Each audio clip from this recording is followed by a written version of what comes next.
In the heart of Normandy, France, in 1873, a child was born who would become one of the most beloved saints in the world, Thérèse Martin.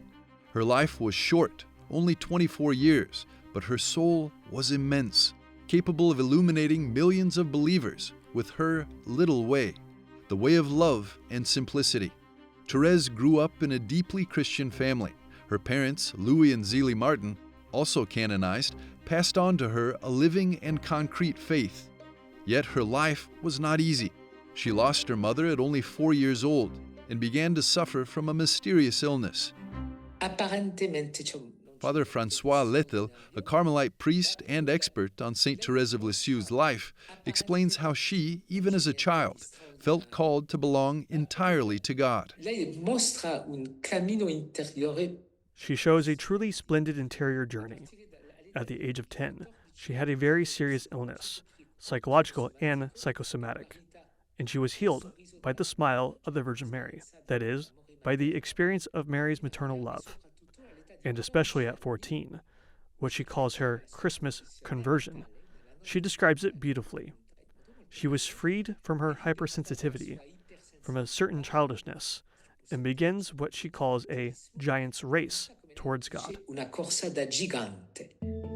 Thérèse was determined to enter the Carmelite convent, but she was still too young. At age 14, she made her one and only pilgrimage to Rome. During her stay, she prayed in the Church of Trinità dei Monti, where her relics are now displayed for the 2025 Jubilee year. Father Fabrice Duhayes tells us about her special connection to this place.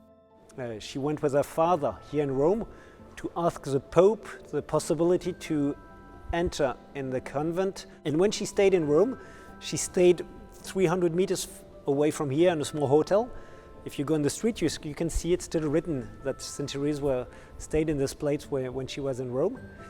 And she came frequently at the Chapel Mater Admirabilis to pray during her stay here in Rome. Seeing this picture of the Virgin Mary, which is painted as a teenager, was probably a great help for her to pray. When she was finally presented to Pope Leo XIII, Thérèse knelt before him in tears, asking permission to enter the convent. The Pope told her to trust and follow the guidance of her superiors.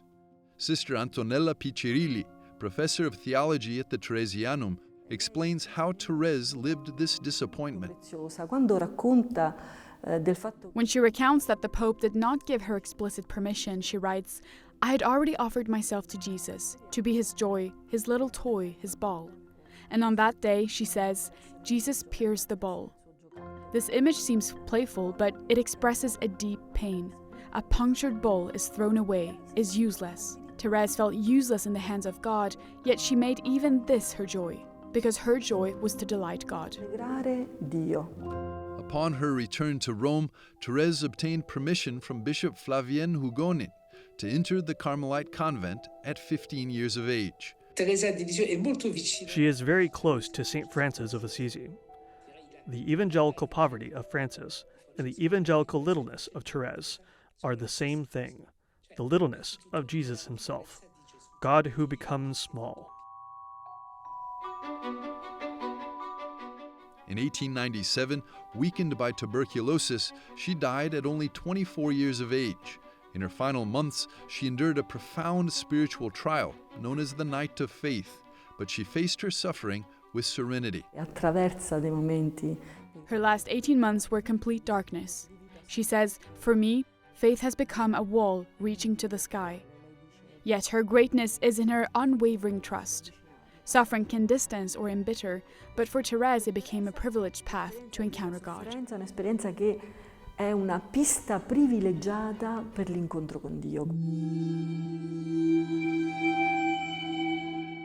Her death wasn't an end, but a beginning. Thérèse promised, "After my death, I will let fall a shower of roses." She meant the graces and miracles she would obtain from heaven. In 1925, Pope Pius XI declared her a saint.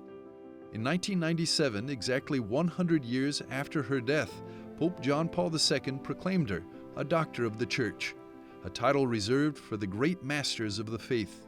Papa Francesco la chiama dottore della sintesi. Pope Francis calls her the Doctor of Synthesis. In her writings, she expresses all the truths of the Catholic faith: Jesus, the Trinity, Mary, the Church, the Eucharist, clearly and beautifully. La verità che risplende nell'amore.